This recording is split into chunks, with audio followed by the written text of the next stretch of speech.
Okay, well, I will get it started. I'm Angie Brewer. I'm the project manager from DLCD for the Childcare Work Group. I want to thank you all for joining us today for another important meeting. We have some meaty stuff to work through today. I'm going to start with just briefly introducing Kelly Reed, my colleague from DLCD, who is the primary point of contact for the root group. So thank you, Kelly, for all of the outreach you've done with this group recently. Thank you all for responding to her emails and reading the content. It's fantastic. I just also want to share briefly before I turn it over to Cadence Petros with Echo that what we're working through today is really the meat of what we hope to wrap into the final report. So your participation is really important in this phase. We'll be sharing the revised memo describing the barriers we've been working on for a few months, and then also doing our first run through what we feel is a good draft of recommendations and strategies moving forward, but it's very much a draft, and we need your feedback and participation today to make it complete. So with that, I'll just say thank you one more time and turn it over to Cadence, and I'm looking forward to today's discussion. Thank you. And I'm going to turn it right over to Leanne. Leanne, why don't you take it away? Angela, can you give me sharing permissions? Yes, just one second.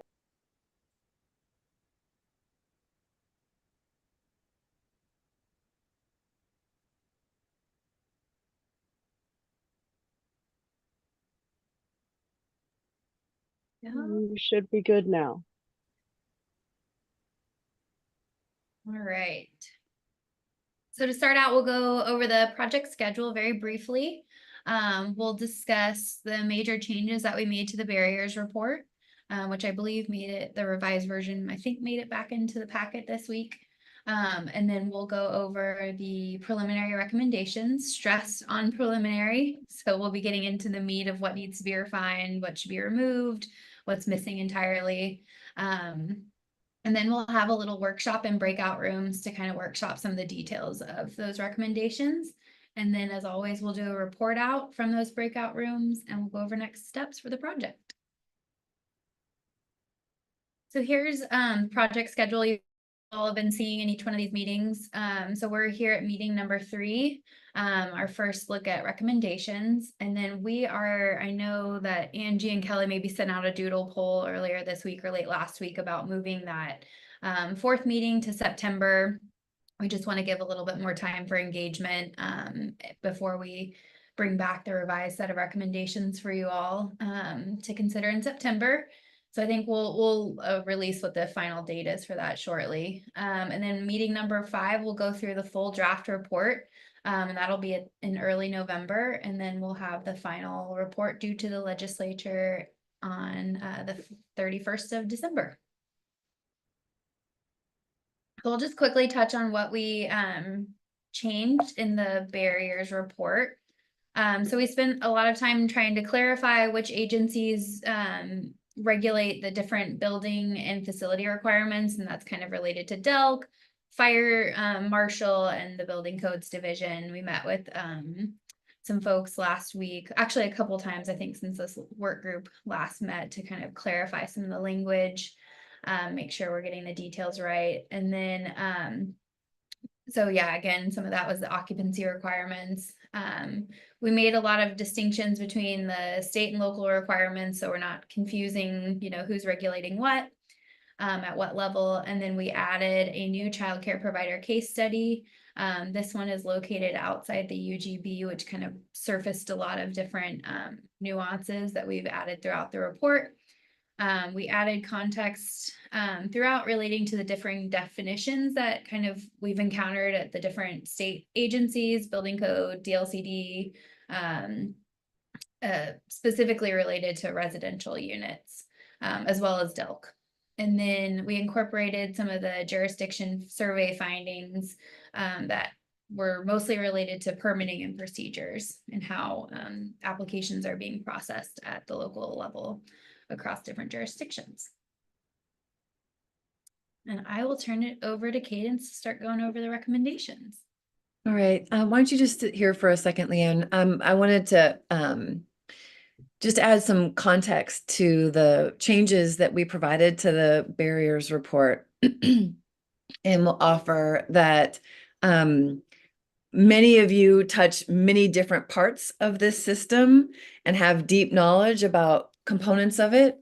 I would say that our team had sort of medium level knowledge and then as we did more and more research, got a greater and greater understanding of the process and attempted to write in plain language something that is incredibly technical with a lot of caveats and specifics. And so I want to give a really big thank you to the Building Codes Division and other folks who helped us kind of tease out some of those nuances. And also want to keep highlighting that I've worked in development, building stuff, working with building officials and planners for over 25 years. Leanne and Mackenzie also have experience in this field. You all have experience in this field. We took a lot of these barriers and concepts from you all and from other childcare providers and folks that we talked with. And still, it took us a lot of time and a lot of work to get it to like, good enough for government work. We think we've done a good job identifying these barriers, and that itself is an issue. And there might be nothing that we can really do about it, but I just do want to give that space and time to say, this is really complicated and confusing for people who want to take care of our kids. And so when you look at some of these recommendations that we're going to we're going to discuss in a minute, it's like, how do we collectively translate a super complicated set of actions and activities that non-regulators have to go through for good reason, right? Because we want buildings to be safe, we want children to be safe. All those are incredibly important public policy objectives. And yet it creates this process that's a little bit craptastic. And so what can we do together to help make it just a little bit easier so that the extraordinarily important public policy benefit of having our kids taken care of affordably across the state is also achieved? And so I just wanted to offer that both as a bridge from what we've been doing, which is trying to articulate in language we can all understand what the problems are, to how can we work together to create recommendations that are actually effective. And today we're really hoping that after I do a whole bunch of monologuing at you, reviewing the almost 30 recommendations that we've got for you to consider, is how do we now begin the refinement process on these recommendations that take into account the nuance, the complexity, the multiplicity of public policy goals, so that we actually advance recommendations that will be helpful, that won't lean too far into making it easy, that it starts to step on or become problematic for the other public policy goals of buildings that are safe, children's that are safe and well cared for. And so that always we're wanting to keep those things in mind. And then lastly, as we step into these next slides, I'd really like us to be keeping equitable outcomes in mind. So for specific issues that occur in rural settings, specific issues that pop up in urban settings, specific barriers that people of color or low-income providers or parents encounter, are we promulgating or recommending recommendations that start to really hit on those pieces so that it's easier for folks to create childcare facilities and centers, that the barriers that exist are mitigated, and that we have a more equal playing field for people and providers and parents who experience difficulty in getting their children served. Okay, with that, can we have the next slide, please? So you all have been with us on this fun journey. We did not make up these recommendations on our own. You all have, in the times that we've met together, both in these Zoom rooms and also offline, provided feedback to us. As we're problem-solving creatures, right? So as we identify barriers, we're simultaneously identifying solutions to those barriers. So thank you for that. We have done interviews with providers and architects. We've had focus groups, a couple with regulators and one with providers. You all know that we've had the surveys, one for providers, one for local jurisdictions to provide feedback on. And then, of course, when we issued the draft barriers report, right, we got feedback on that. And through all of that, right, we've been compiling your thoughts, comments, observations, and we too have been sort of thematically organizing some of these barriers and trying to assess what might alleviate some of them. But the engagement's not finished. We're talking with you all today, hoping to get some really robust feedback on not just the recommendations we're going to discuss, but what we missed. And so wanting definitely an open forum in the small groups to talk about what other additional or different recommendations you all have. We will also do 3 to 5 interviews coming up. We've got a couple scheduled already with some local partners. And then we'll be working on arranging another focus group. And so, of course, if you have thoughts on either specific people you think we should be talking with going forward, or groups or cohorts of folks, we would definitely like to hear that, especially as you ruminate on sort of the gaps in the recommendations that you see thus far, because we definitely want by December to have a well-rounded report that you all are proud of and feel like hits all the bases that the bill wanted us to hit.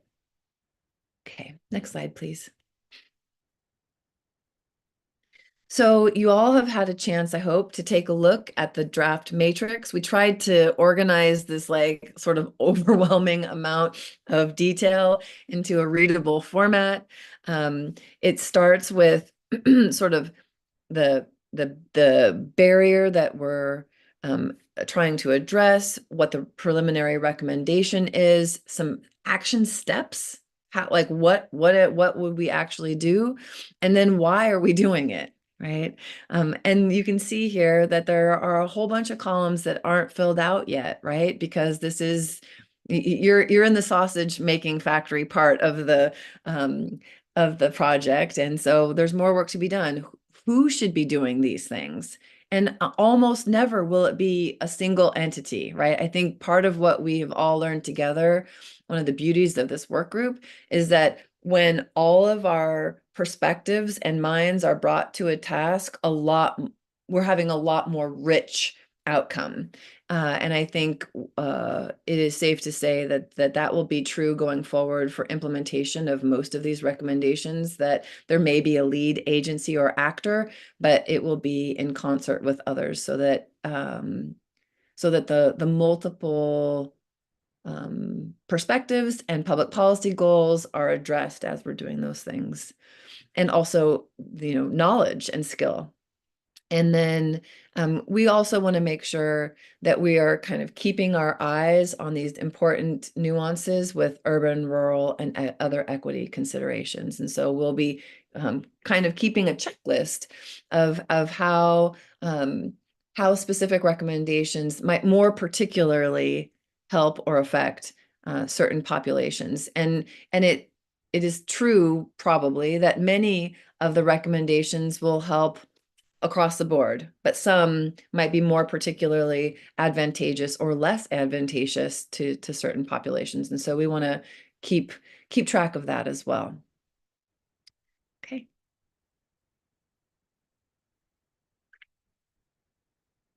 Okay, that was a little interesting tech blip. So currently, we've organized the recommendations by sort of the challenges that they represent. And so what you'll see in this PowerPoint is the recommendations aggregated by these problem statements. So lack of clarity in state law, sometimes there's a perception of conflict, sometimes they just don't line up correctly in a way that makes sense for someone navigating the process.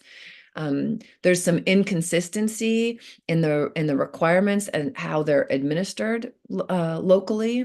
And so you'll see some, are there best practices? Are there guidance documents? Are there things that we can do to help provide more consistency across the state?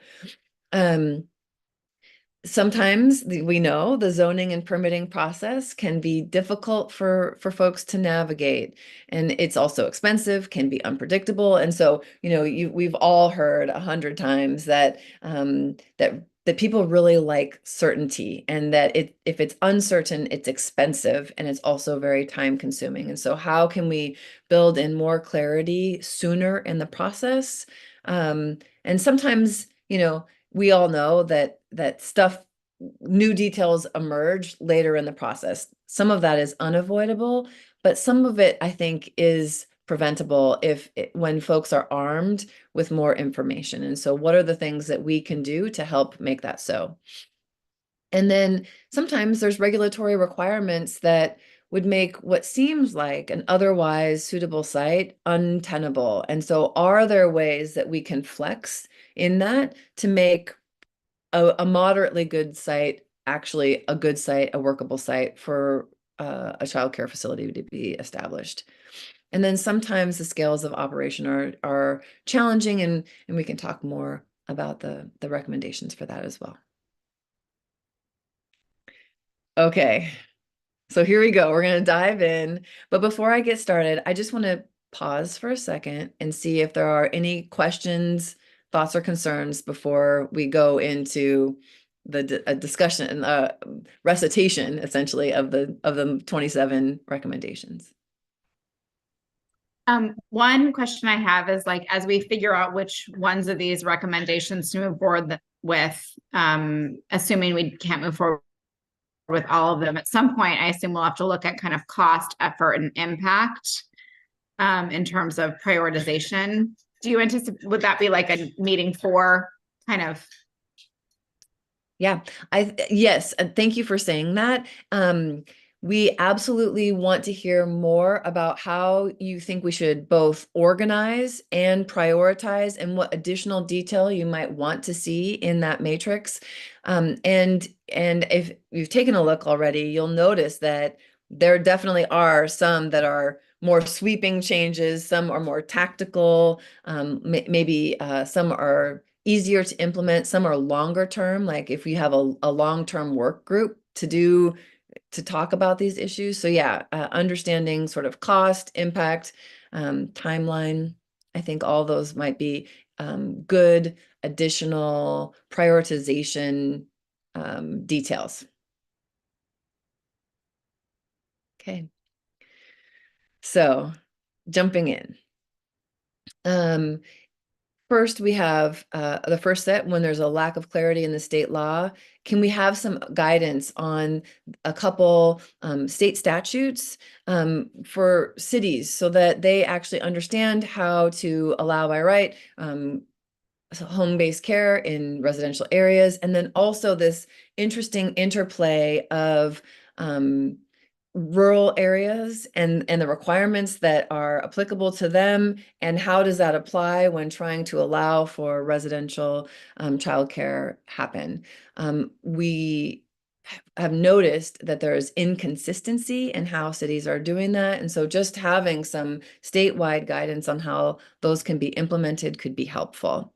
And then a larger effort would be establish a collaborative of state agencies that are specific to childcare facilities to align regulations across the agencies. So akin to this work group. I think we've been really pleased, and I hope you are too, about the information that has surfaced in doing this work and the possibilities that might remain after this work group's effort is complete for both state agencies and local jurisdictions to continue to gather and discuss issues and really work together to create alignment where possible, and then recommendations to their governing body when issues arise. Yes, Annalise. Yeah, I would just like to raise under this issue maybe another layer of that and sort of maybe grow that a little bit beyond what you're talking about here. I think that, and I apologize if my kids are all playing right outside the window here at my daycare, so it might be a little loud. I apologize, but I would like to see us elevate that collaborative group of state agencies to some sort of ongoing group or committee or work group board, whatever, that can convene as needed when there are issues with a child care program where that provider or that owner can bring those issues forward, and that group can collaborate and work together to resolve the issues quickly, efficiently, and effectively to help get that childcare open, right? So there's not just collaboration to talk the talk, but to actually walk the walk. And I'd like to elevate that there needs, when providers are going through these issues, they often have to talk to this person and this agency, and then this planning department and this person and that person.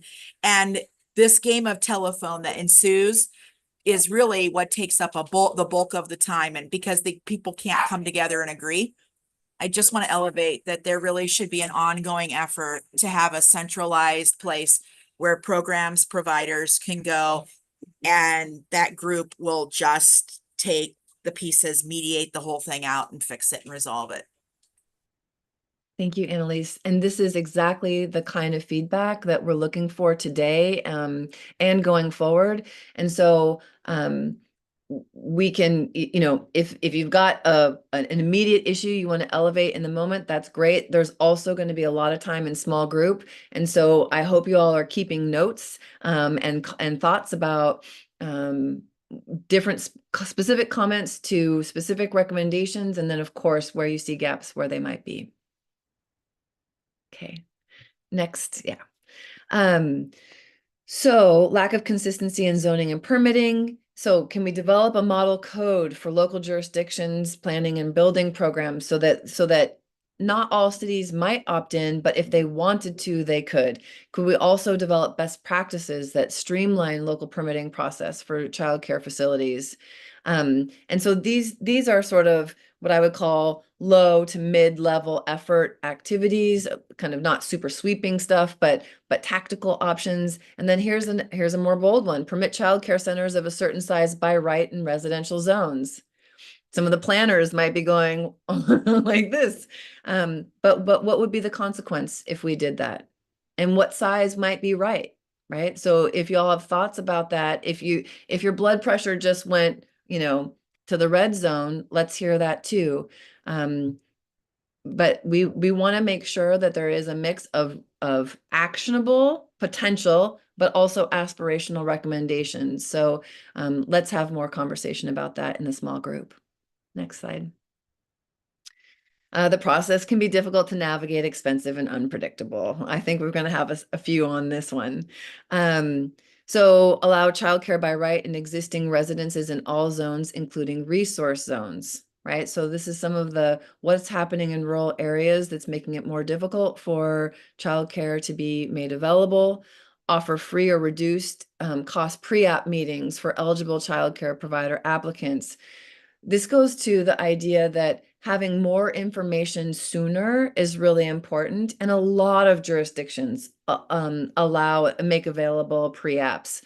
Sometimes they're expensive, and how a jurisdiction sort of the information that's provided and obtained in those pre-application conferences varies fairly significantly across jurisdictions. But the concept is, if potential childcare providers have access to planners, building officials, and site development folks early to understand the full complement of process steps, and regulations that they're going to need to be thinking about, the better. Then offering expedited review. And there's a lot of thoughts across a lot of jurisdictions about the fairness and equity of expedited review. We think it's something that might be helpful to consider. And if not expedited review, like go to the top of the pile, is there a navigation assistance or other kind of technical assistance that might be made available that makes the process more smooth? Reduce the cost and time for building plan review for new in-home childcare businesses.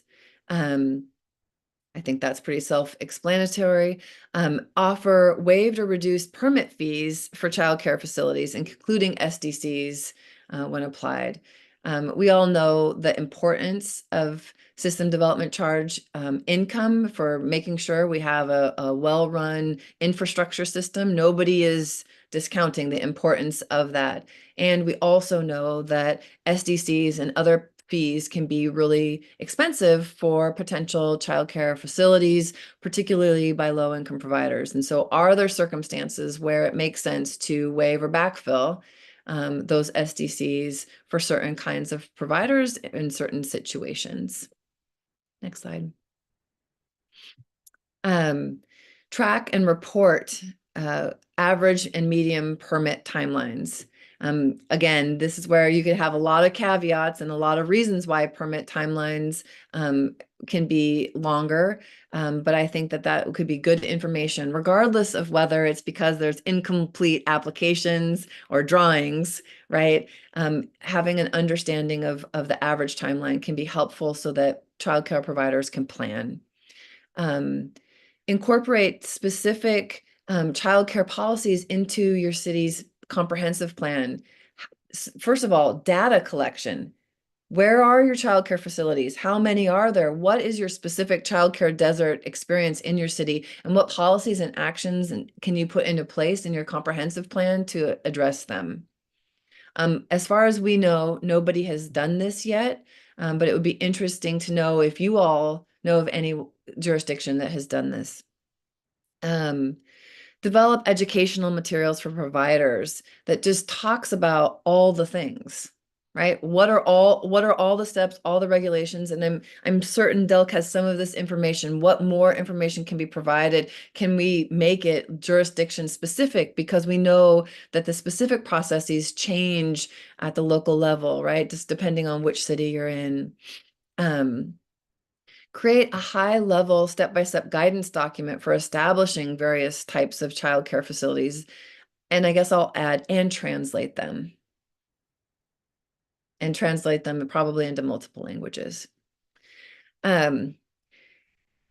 Implement mandatory pre-certification visits or meeting with CCLD to review licensing requirements prior to zoning and building permit submissions, right?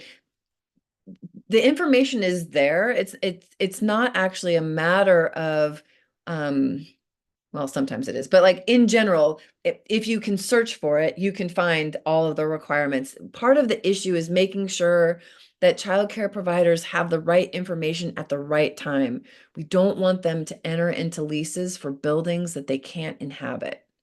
We don't want them to enter into leases for buildings or make other kinds of commitments for buildings where the cost to renovate will be so expensive that they're not going to make it. So how can we help them early enough so that they avoid some pitfalls and maybe they can pivot and find a more appropriate location for them to do what they want to do, or find a different, make a different plan for what they want to do based on what's available in their area.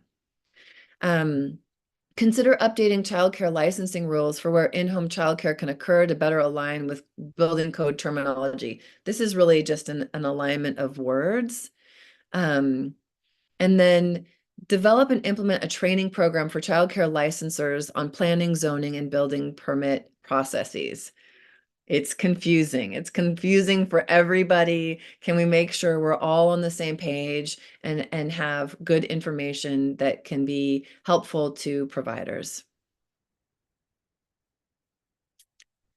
Create a standard statewide department coordination form that local jurisdictions can use to show that a provider has met the local requirements, right? So again, what are the things that we can do to create consistency and transparency? Develop technical guidance on acceptable alternative bathroom layouts, right? So if something happens on a case by case basis with some regularity, is there a way to explain that and just still be clear that it's going to be building specific, right? You still have to have plans, but have an idea of what's possible, more like exemplars, right?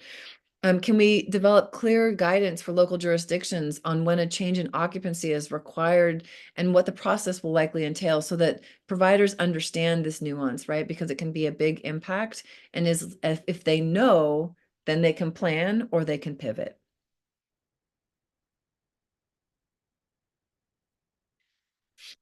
Okay, so now some regulatory requirements that would limit otherwise suitable sites. And many of these are I would say can be bigger lifts, and we're aware of that. So create an inventory of suitable land or properties for childcare under current law, including a review of underutilized community facilities such as schools and churches. This is something that would happen at the local level, and would be interesting to happen. And maybe you could then make that information available to both childcare providers, DELC, others, realtors, I don't know, just making so it's a usable set of information for providers. Revise zoning codes to reduce or eliminate off-street parking requirements for daycare facilities. Create more flexible options for providers for meeting DELC outdoor space requirements for childcare facilities. We absolutely want to make sure our children have space and play areas. And DELC already on a case-by-case basis makes those determinations, understanding that, you know, unique circumstances can allow for you know, unique opportunities. That said, when it's a case-by-case basis, it can be confusing and folks might not know. So what information are there? Either case studies, exemplars, general parameters for other ways that alternatives can be made available for this would be helpful. Can you amend facility standards to eliminate the additional toilet requirement for certified family homes for up to 16 children?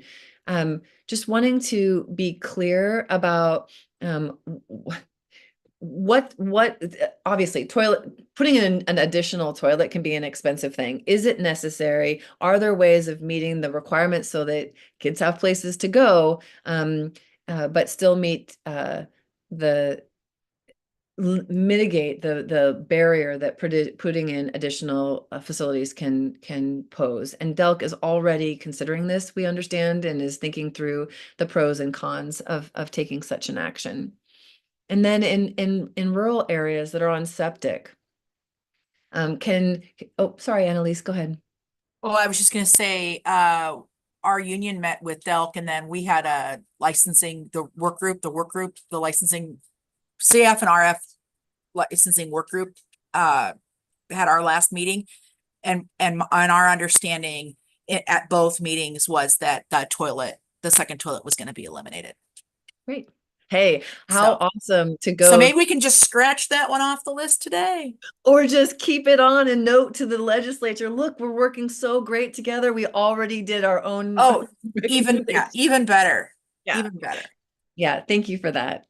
And then this last bullet, establish specific septic capacity thresholds for in-home daycare facilities, and create capacity upgrade exceptions for childcare providers serving kids under 2, right? So this is not something that this work group members could do. It would be absolutely in concert with DEQ, but the idea is kids in diapers aren't adding to load in the septic. I mean, and if they are, it's a big problem for the septic system, right? So what are the things, if any, that can be put in place in order to reduce the upgrade requirements for childcare providers in rural areas on septic, so that they still obviously meet the environmental quality standards that need to be met to preserve our land, but also recognize that babies aren't using septic. Yes. Leslie. Good morning. Morning. For me, this is such small font, so this may be here and I may be missing it. Considerations for grandfathering in. I understand, for example, sometimes people switch a certifier and they haven't had the second toilet, right? And I know now this is just an example. If you're existing and you're considered safe now, I think you should be grandfathered in. They used to do that back when we couldn't do the second floor. If you were already in business at that time, you did not have to upgrade to those new regulations. So I don't know if those considerations are in here too. That's happened at a couple facilities where they've been operating for 15, 20 years. New certifier or someone comes in and says, hey, you need a second toilet. Now I'm reducing your slots. And so those kind of considerations should be in here as well. And I don't think I saw them, but it could be because of the small font. Yeah. Okay. Thank you for that. And also, please, Leslie, feel free to add more detail and thoughts in the small group when we go forward. We want to make sure we fully capture what you have to offer there. Okay, next slide.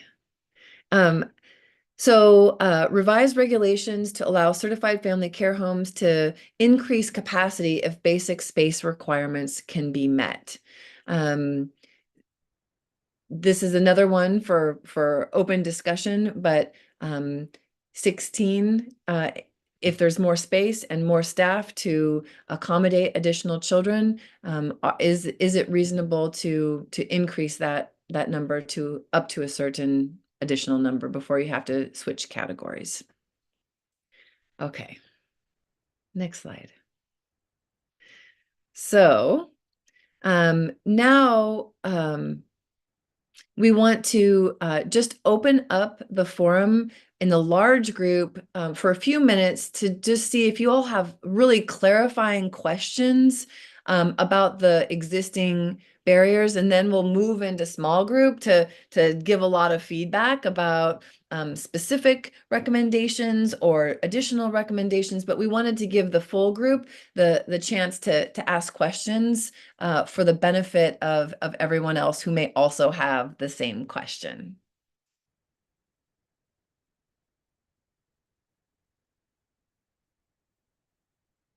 And so I'll just open it up to you all. Leslie, do you have another question or?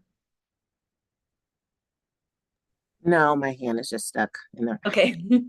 Figure that out, please.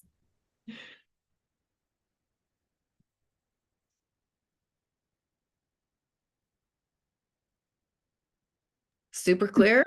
This isn't a specific question, but I feel like it will come up. And so it probably maybe needs to be answered after, but like not understanding the zoning building code permitting process adequately. I don't know where these decisions would get made. Like, is this a state decision or is it a local jurisdiction decision? And so are we looking at shifting state law practice agency, which is a more kind of focused task, or are we looking at providing recommendations, guidance, mandates, to local jurisdiction, which seems like a much more diffuse or maybe challenging. Yeah. So great question. And I guess the answer is it depends on the specific recommendation we're talking about. So some of them are like, provide best practices or model code or technical assistance or clarifying those would be made available statewide, and maybe DLCD would take a lead or DELC would take a lead. If an ongoing work group like this one was created, then maybe specific agency partners would do some of the legwork, but the full group would talk about the details in those kinds of things.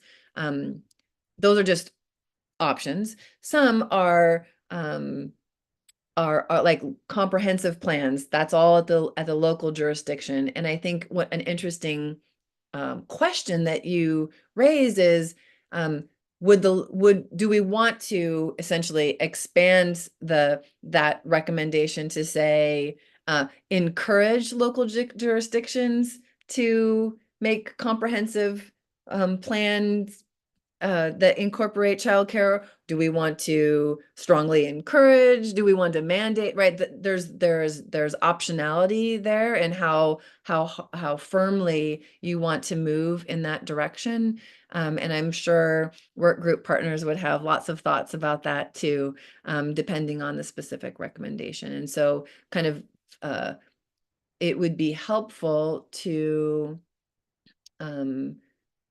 in small group particularly indicate if you feel real strongly about something that you want to have happen, and it's something that would otherwise be sort of at the discretion of a local jurisdiction to do or not do, to just highlight that. I think this should be required of local jurisdictions. I think this should be required of the state agency, or this is a recommendation that we encourage agencies or jurisdictions to do.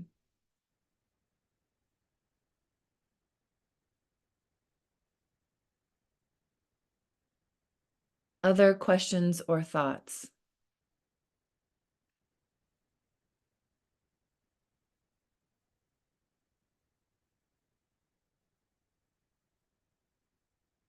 So DLCD team, we are a little ahead of schedule. And so I'm wondering if we can go into breakout rooms early. I hate to put Angela on the spot, but Angela, is that possible to adjust the clock? Yeah, I can start it. I have it set for 35 minutes. When I do push the button, it should automatically send you all to 3 different groups. And I will put up a breakout screen PowerPoint to let everybody know that we'll be back. So all goes well. Here we go. Thank you.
That was abrupt.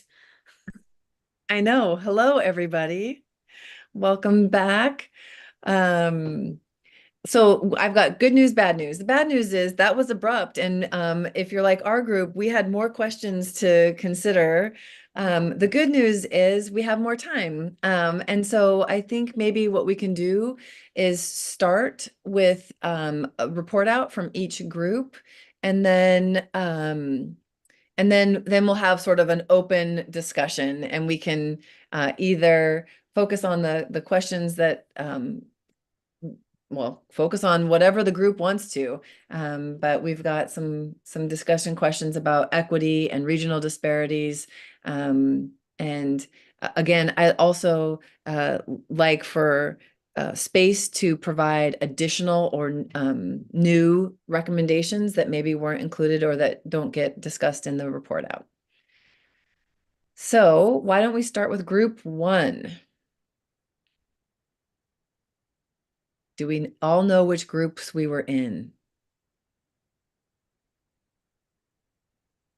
Group 1, I think, was Cadence's group, and then Oh. 2 was Leanne's, and then I think 3 was mine. All right, great. So Patrick, will you start us off?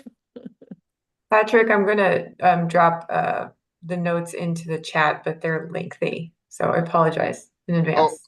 Oh, sure, Kelly. And I took some notes, and please, any group members jump in. But just to clarify, this is group 2, but you want me to go first, Cadence? That's what I thought. So yes, go Okay. for it, Patrick. We'll Okay. start it off. Well, I'll just start with the theme of navigation, that we just need to ensure that our operators are provided, our applicants, people that are new to the child care facility arena are provided navigation through the different permit processes. And Kurt Wilson in our group, an architect who has quite a history working and designing building retrofits, made a very good point about we have to distinguish between zoning and land use entitlements, land use permits, and building permits. Those are separate arenas, and it's misleading, to say the least, to try to package them up together to give somebody the misimpression that if you just get a zoning permit, well, that of course is akin to a building permit, so that must just immediately follow, which we know is not the case. So Kurt, really great point there.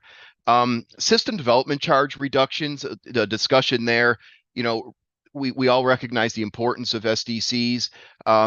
Is there an opportunity to backfill at the state level? And then more importantly, can we look, and Leslie made a couple of really great points in the discussion about the necessity of all of the layers of system development charges. We've seen in certain instances some exemptions granted, and why is it okay in some cases to see these reductions in system development charges that on their face seem to ring true with the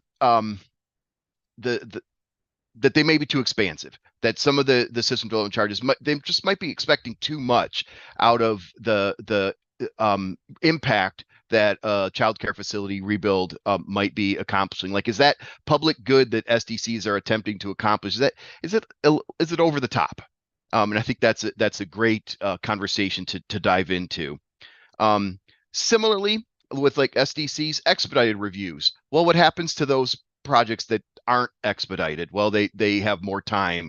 So let's look at that equitably and have a broader discussion there.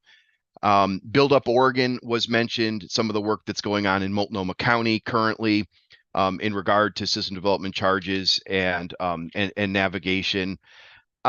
We talked about childcare by right, and those of us who have been local government planners, we think that would be fantastic. I don't want to speak for all of us. It was just a couple of us in this work group, but let's give local planners and their elected officials the political cover necessary to make decisions, sometimes in the face of opposition, but give those property rights back to the property owners so that they can work with childcare facility developers to get these facilities oriented and built in neighborhoods without some of the conditional use reviews that require all kinds of noticing and then really raise the ire, if you will, of folks who want to just have their little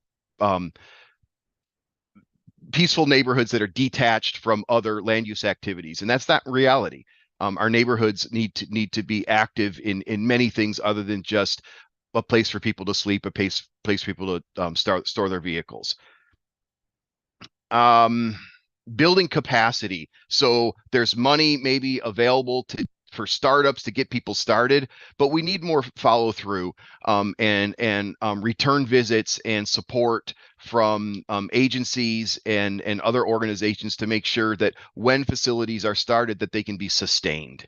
There needs to be a better focus in that regard, and it makes me wonder in the building capacity how the Department of Land Conservation Development, how DLCD can help with data needs, and helping to understand where the sweet spots are in our communities to build and locate future facilities.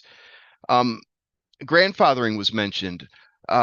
I'm not a big fan of that term because of the history of it, but I think we all understand what grandfathering means. You know, can we have facilities that are identified so that if a licensed operator moves on, that certification can be transferred to another operator, and you don't lose the exempt status for certain buildings, to tie those exemptions more to the building and facilities than to a specific operator.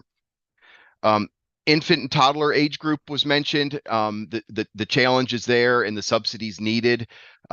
More conversation and integration between the care of older children and infant and toddlers. And I want to mention the point about establishing a state agency collaborative. So we have one that already is stood up through the governor's office, the regional solutions teams. And I won't take any more time talking about that now, give other folks a chance to report out.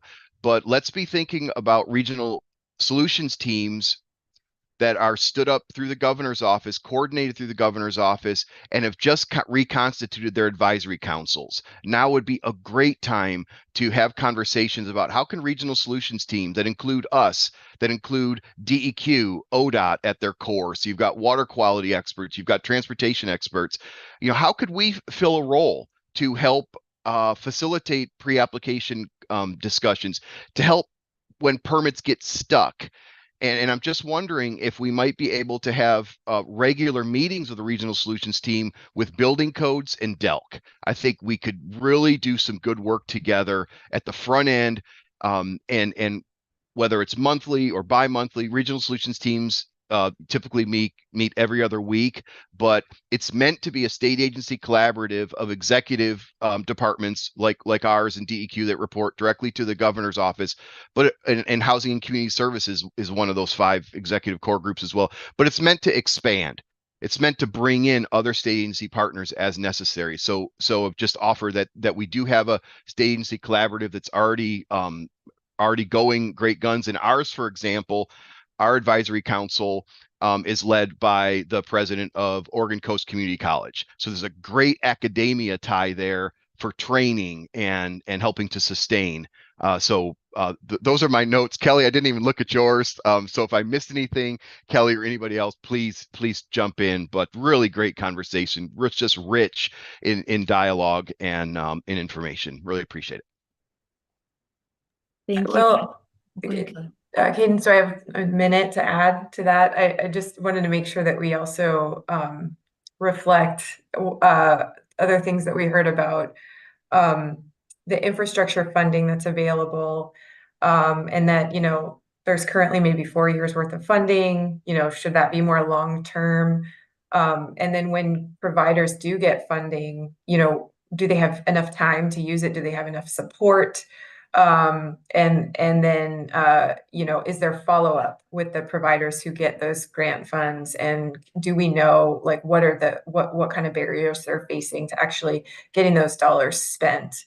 And last, I'll add that we talked about just using better technology to help folks navigate, like instead of sending a provider a 50-page document where they have to find the couple paragraphs that they are looking for, about their situation, can we use our technology to kind of give them just the relevant information for their situation, location, rural, urban, provider type, all that kind of stuff. And yes, we have lots of notes, and I'm sure there's things that we missed, but we captured it in writing. Thanks. Thank you, Kelly and Patrick.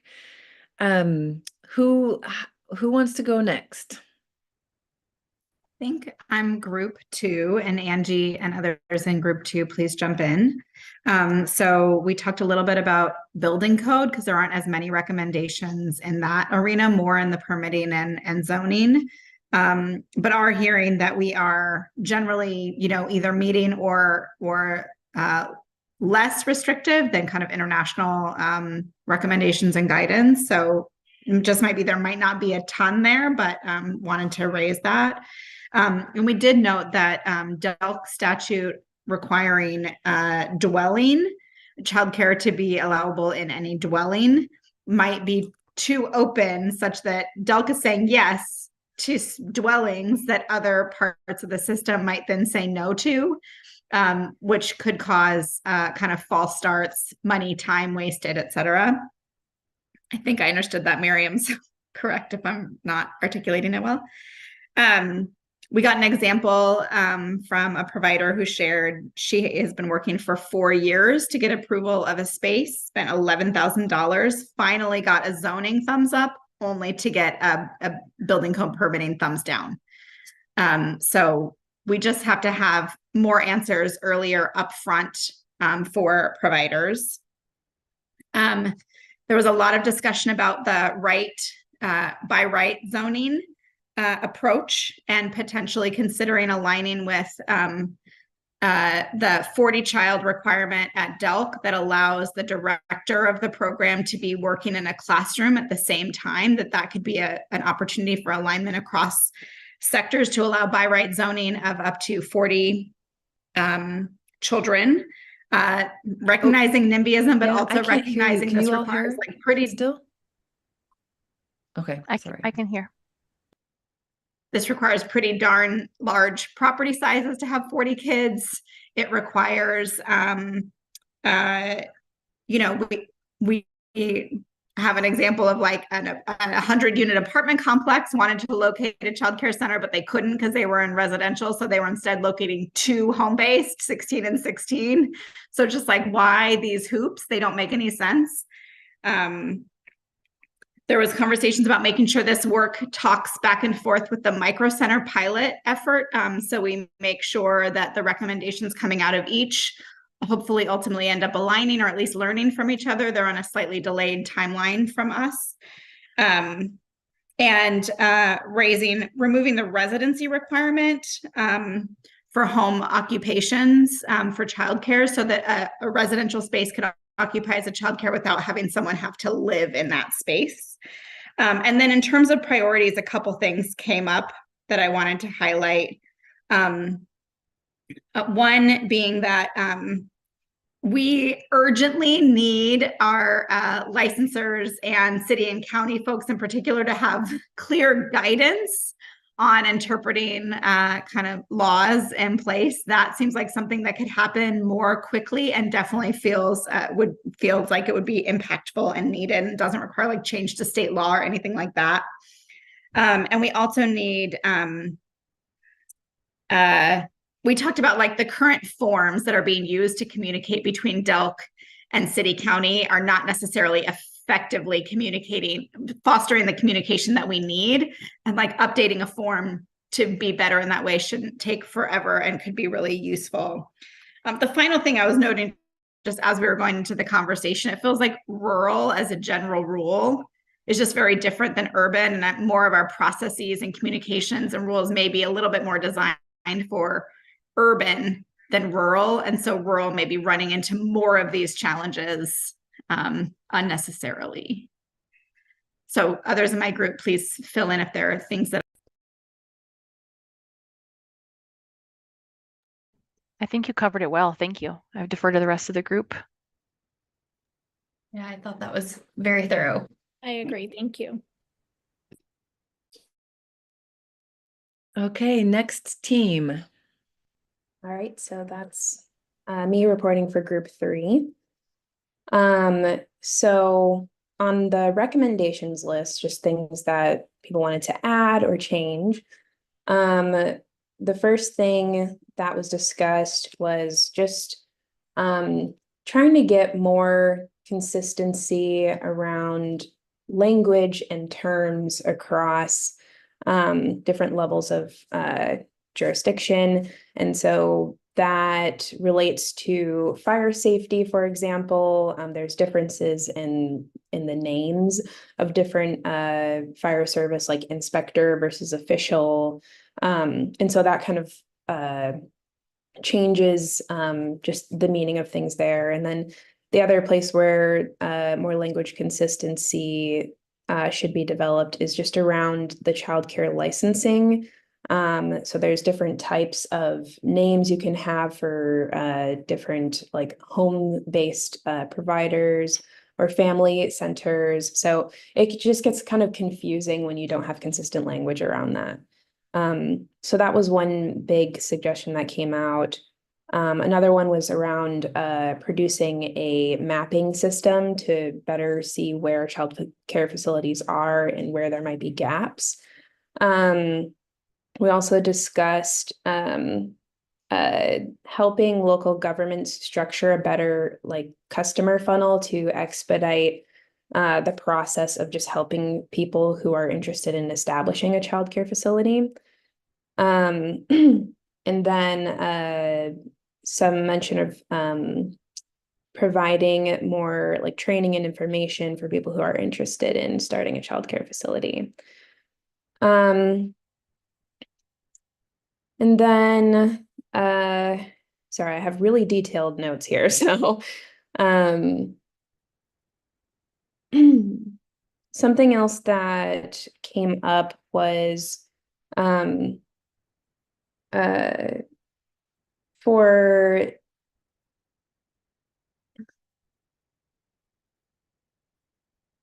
my apologies.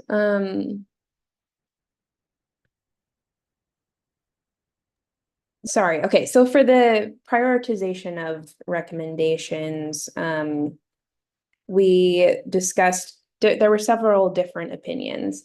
One was to begin with the lowest hanging fruit. So things that can be done sooner and with less funding. That way people don't lose interest or momentum as you start implementing the recommendations. And then on the other end, someone suggested focusing on addressing the financial impact of childcare centers. So increasing the funding just because that's a really large barrier. And then I think the third recommendation that came up was around really focusing on that language again and just establishing more consistency across there. And the big reason for that is that the legislative session is coming up really soon, and those definitions have to go through the legislative session. So it just made a lot of sense to prioritize that with the timing. So I would say those were the 3 biggest recommendations that came out of or the biggest point that came from prioritizing recommendations. And then when we talked about equity, the first thing we discussed was helping local governments establish tools that focus on equity. So I think my understanding is that it's a lot easier to focus on the local areas, and there are some local governments that just have fewer resources. So if we focus on the areas with the greatest need, then that would be really helpful. We also talked about just adding more language supports and expanding the amount of like hiring more people who can help provide additional handholding and support for new providers who might be less familiar with the process. So that was that was another big recommendation. And then we also talked about just more training and informational sessions that can help. So I think those are the most prominent items that came out of the notes, but please let me know if I missed something. There were just some really specific notes that I was trying to parse through and couldn't get the main point out of it. No, thanks, Taylor. I think you covered everything that we talked about. It was a good discussion. All right. So we have a few more minutes before we have to move on to some of the next step slides. So for those groups, and sorry, group 2, I was having some solar flare issues with my internet there. So I didn't get to hear all the detail of your report out, but if the first couple groups want to talk more about prioritization, how or additional information you'd like to be included in the matrix, that's for everyone, or any additional thoughts about equity, now would be a really great time for people to offer those suggestions now. Or any other recommendations that you would like for us to add to our notes and for consideration.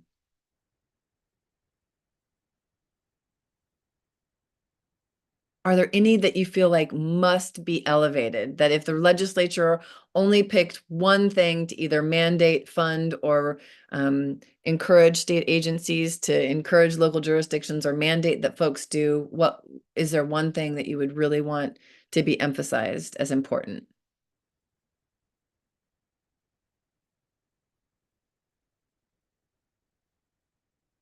Go ahead, Annalise. Okay, I'll say it. I think ultimately 329A, right, needs to be given some strength.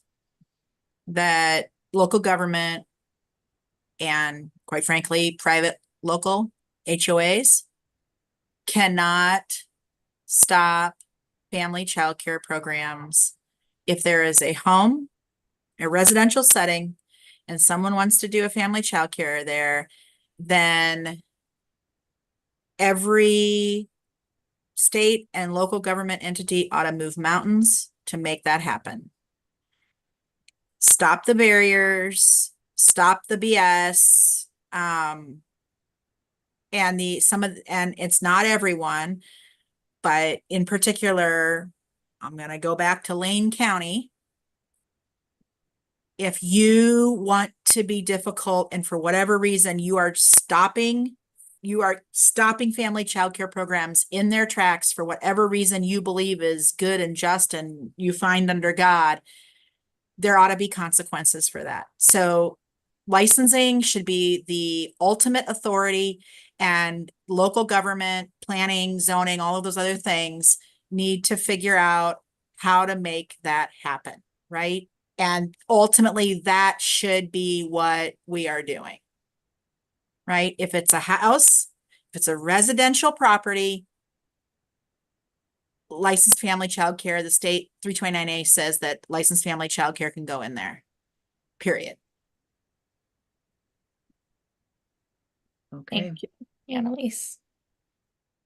Can I add on something to that too? Because I've heard also there's an insurance advocacy that needs to happen here too. I've heard of, I'll say it was State Farm. I'll say it. I've heard a couple other folks that they are also saying, if you're doing this in your resident, we will not give you your homeowner's insurance. I've also heard that people wanting to lease their home to a child care provider and their insurance found that out, said, absolutely not. We will drop you if we find out you're leasing your home to someone that's doing childcare. So there's an additional layer of this on insurance. We also know there's other insurance advocacy that needs to happen around liability that needs to happen at the state level because there's a sidebar or something that's putting people out of business and putting up barriers also that needs to happen while this is happening too.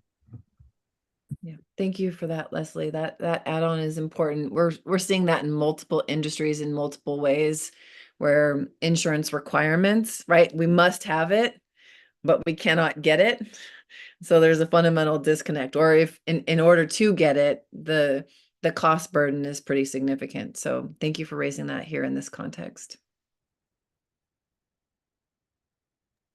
Okay, I'm just gonna, just to piggyback off of Leslie's comment. So every single family childcare provider that I have sent to the Secretary of State's office, they have contacted that insurance company and said, you're not gonna cancel.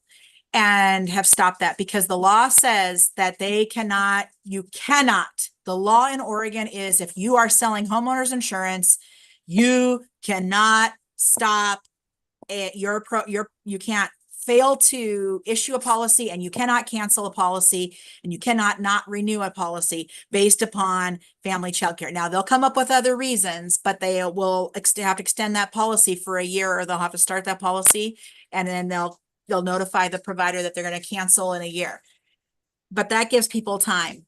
And so I think, if you hear about a family childcare provider that's running into that situation, if you send them to us, we have brokers that will jump on that know the companies that are friendly, and they will help them navigate.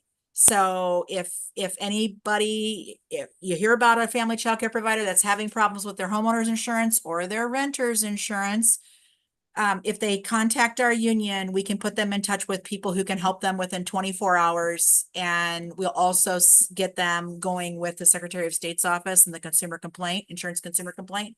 And those folks work at the state level. They're amazing. They work very fast, usually 2 business days, and that provider's getting some different information from their insurance company. So very powerful. So Thank you to that office. Yeah, thank you, Annalise, for letting us know. And again, maybe another one of those, how do we get this information broadly communicated to all providers? I mean, it's great that the union is available for support, and it would be fantastic if, more people knew what was the law and what resources for help were available. Okay, Dana. Couple of quick things. One, it's good to ask the silver bullet question, and I hope we still land on a comprehensive set of recommendations, because I don't think there will be a silver bullet or a one priority. 2, I completely support the zoning, like implementing, as Annalise said, the current zoning legislation better, but also looking at this by right zoning. I think both could be so helpful for just expanding the number of properties that are available for consideration. So that's like step 1, you're in the right zone. But then step 2 is, what are the cost and timeline of your building code permitting process hurdles? And so addressing that cost and timeline, and we've heard a number of things related to that, but it's both on the timeline, it's kind of the communication and the number of loop arounds you have to do with all the different things, and how long your papers sit there before they get looked at. And the cost, I think we've heard SDCs, we've heard about the sidewalks. And so, but I think if we don't look comprehensively at timeline and cost of those steps, that's what's hurting people when they go to actually get going, is they are spending an unwieldy amount of money over an unwieldy amount of time. And at the end, then very late in the process, after much time and money spent, hitting a roadblock. Yeah. Well said. Thank you.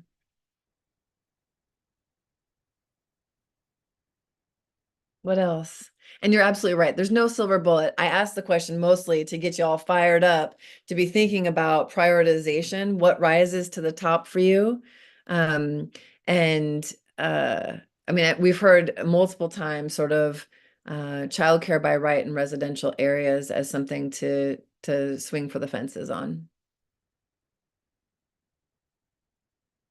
Okay. All right, Leanne, you want to bring up the PowerPoint?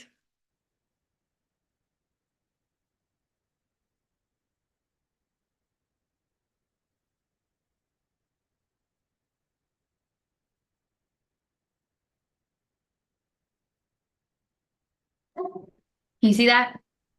Okay. So yeah, we will be busy over the next month and a half, it's looking like, to refine the recommendations based on the rich conversations we had today in our larger group and the small breakout rooms. And then we'll be reviewing best practices and policies from various jurisdictions around the country. Additional engagement. We've got some interviews scheduled and starting immediately next week, and looking to add some more some more to that roster. So if you have thoughts on who we should really be talking to, please send them our way. And then we'll be seeking additional feedback from you all. So please send comments to DLCD on the preliminary recommendations. I know like Miriam had some really like weedy ones, so we want to collect all of that and make sure that they're incorporated in the next matrix. And then yes, we'll also be implementing, I don't exactly know what it's going to look like yet, but you'll be able to track how the recommendations change over time. So you'll kind of have a side-by-side view if there are any specific ones that we revise language to. So you have a record of how they're evolving over time. Immediate next steps. So we're working on scheduling the September work group meeting. It's looking like September 13th is the best option, but please respond to the doodle poll that Kelly or Angie, I think it was Kelly, sent out. And we're looking to gather responses by next Wednesday. So please fill that out. We want to make sure you're all able to attend. So we'll be updating the matrix, like I said, with refinements, the recommendations, and then we'll send that ahead as usual. And then at the next meeting, we'll be looking to finalize those recommendations to prepare us for drafting the final report. Which you all will get a chance to read. It will probably be long. Hopefully a lot of it, knowing how long the barriers report turned out.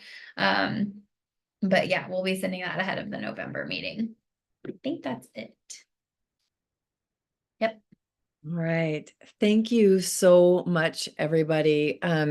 There's always a question when you get a bunch of folks in a Zoom room, how fruitful the discussion will be. And when you add to that sort of a dense topic about zoning and building code and how we can fix a really tricky, complicated system, all bets are off on what's going to happen. And I just really want to applaud you all for the very both detailed and visionary thoughts and guidance and involvement you all have provided for this project so far. It's very energizing for me, and it's also very helpful for our team and for DLCD, who's leading the effort. So I just want to thank you again for your ongoing engagement and involvement, and I'm really looking forward to seeing what our final product looks like, and want you all to feel very comfortable and proud of the work product that we'll be submitting on your behalf to the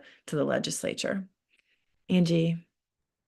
Thanks, Cadence. I would just echo the thank you, but I don't, before we break, I just want to highlight on the matrix of recommendations, there are boxes that are grayed out that we specifically would love some feedback on from you all. We have a pretty good handle on some of them that are they're attempting to indicate which state departments are affected by the proposed recommendations. But there are other categories for notes regarding urban, rural, and other equity considerations, and room for additional notes, so that we would just encourage you all to take the opportunity to flesh that out and send that into us, so that we're not missing anything that's not obvious to us.